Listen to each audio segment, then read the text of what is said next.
వ్యవసాయ చట్టాలను వ్యతిరేకిస్తూ రైతులు ఢిల్లీ సరిహద్దుల్లో బైఠాయించిన దగ్గర నుంచి మీడియాలో చర్చల మీద చర్చలు నడుస్తున్నాయి. అవునా? ఈ చట్టాలు మంచివని కొందరు, మంచివి కావని కొందరు, సంస్కరణలకు రాకపోతే దేశంలో వ్యవసాయం ఎందుకు పనికి రాకుండా పోతుందని కొందరు. పాత చట్టాలతో కొత్త సంస్కరణలు ఎలా సాధ్యమని మొన్న మన ప్రధానమంత్రి నరేంద్ర మోదీ గారు అన్నారు, గుర్తుంది కదా. సంస్కరణలు మంచివే కానీ వాటిని పార్లమెంట్లో చట్టం చేసిన తీరు సరిగా లేదని మరికొందరు. ఈ ఉద్యమం పంజాబ్ రైతులదే తప్ప దేశంలోని మిగతా రైతులకు సంబంధం లేదని కొందరు. ఉద్యమం నడుపుతున్నది ధనిక రైతులని మరికొందరు.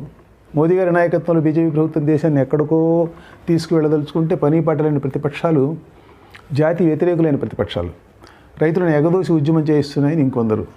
ఉద్యమంలో పాకిస్తాన్ ఏజెంట్లు, ఖలిస్తానీ వేర్పాటువాదులు చొరబడ్డారని కొందరు రకరకాలుగా మాట్లాడుతున్నారు.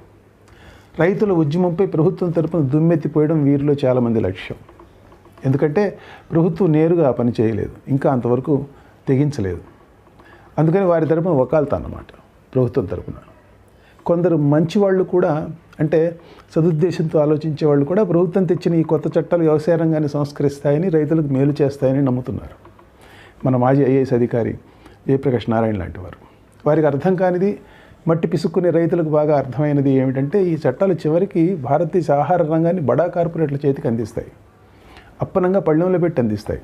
ఎవరా కార్పొరేట్లు? అది కూడా రైతులకు అర్థమైపోయింది. ముఖేష్ అంబానీ గారి రిలయన్స్, గౌతమ్ అదానీ గారి అదానీ గ్రూప్.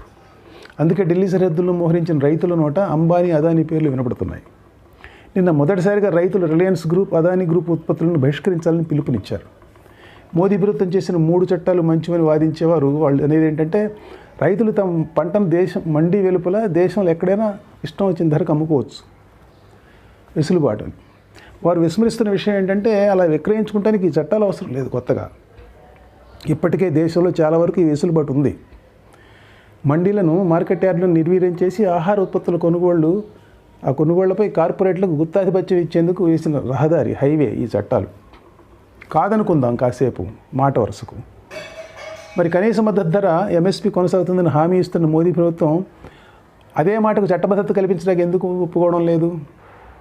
ఎంఎస్పీ జోలికి వెళ్ళే ఆలోచన లేదుగాక లేదని నువ్వు నొక్కి ఒక్కాణిస్తున్నావు నువ్వే.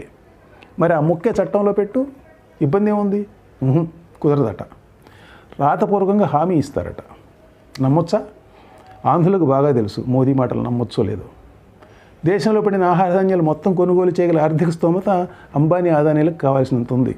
నిజానికి అక్కర్లేదు కూడా ఆ స్తోమత. మన ప్రభుత్వ రంగ బ్యాంకులు ఉందే అందుకు వారికి రుణాలు ఇవ్వడానికి. ఇక కావాల్సింది నిల్వ సామర్థ్యం. దేశంలో మండీలు, ఎంఎస్పీలు పోయిన తర్వాత ఇక భారత ఆహార సంస్థ ఎఫ్సిఐ ఎందుకు, ఆ సంస్థ కింద పని ఉన్న గిడ్డంగులు ఎందుకు? అవన్నీ అంబానీ ఆధారపరం అవుతాయి. సుమారు 800 లక్షల టన్నుల తిండి గింజలు నిల్వ చేయగల గిడ్డంగులు. ఊహించండి. మోదీ ప్రభుత్వం అనుకున్నది సాధించగలిగితే ఇండియా ఆహార రంగం మొత్తం 2 గుజరాతీలు నడిపించే 2 బడా కార్పొరేట్ల చేతిలోకి వెళుతుంది. ఈ చట్టాల లక్ష్యమే అది. భవిష్యత్తును ఒక్కసారి ఊహించేందుకు ప్రయత్నించండి. దేశంలోని కోట్లాది పేదల ఆహార భద్రత గురించి ఒక్కసారి ఆలోచించండి. ఈ లక్ష్యాన్ని సాకారం చేసేందుకు ఈ చట్టాలలో ఒక దుర్మార్గం దాగి ఉంది.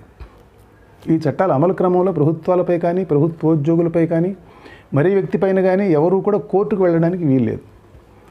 Farmers produce trade and commerce యాక్ట్లో సెక్షన్ 13 ఏం చెప్తుందో వినండి. No suit, prosecution or other legal proceedings shall lie against the central government or state government or any other officer of the central government or state government or any other person in respect of anything which is in good faith done or intended to be done under this act or any rules or orders made thereunder. అర్థమైంది కదా section 13 ఏం చెప్తుందో. ఇక section 15 ఏం చెప్తుందో వినండి.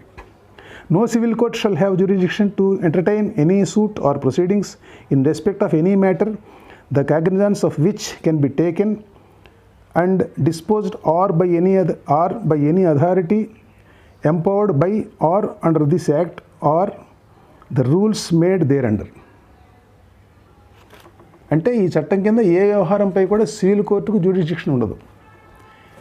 ఈ నిబంధనలు భారత రాజ్యాంగం మౌలిక స్వరూపానికే విరుద్ధం, ప్రాథమిక హక్కులకు భంగం. కానీ ఆ సంగతి తర్వాత పరిశీలిద్దాం. ముందు మనం చూడాల్సింది ఒకటి ఉంది. సెక్షన్ 13 దగ్గరికి వెళ్ళండి ఒక్కసారి. Or any other person of the court or any other officer of the central government or state government or any other person.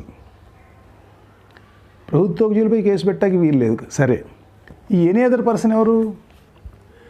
ప్రభుత్వోద్యోగులతో పాటు మరే ఇతర వ్యక్తి పైనైనా కోర్టుకు వెళ్ళడానికి వీలు లేదు. సరే, ఎవరి ఇతర వ్యక్తి ఎవరు? ఎనీ అదర్ పర్సన్ ఎవరైంది రైతులకు తెలిసిపోయింది.